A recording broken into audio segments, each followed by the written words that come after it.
দলের প্রচারণার চাপেই এক সময় কিন্তু বর্তমান সরকার প্রধান তিনিও হা ভোটের পক্ষে জুলাই সনদের পক্ষে বলতে বাধ্য হয়েছিলেন।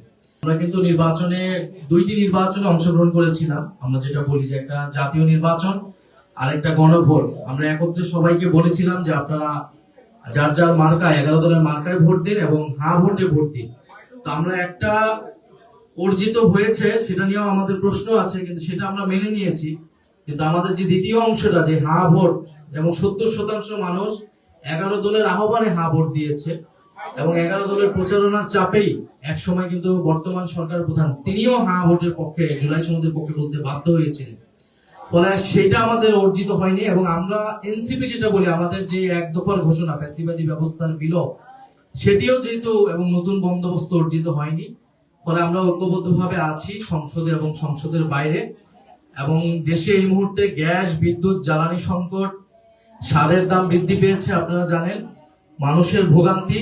আমরা এই ইত্যাদি বিষয় নিয়ে কথা বলেছি সংসদে এবং সংসদের বাইরে।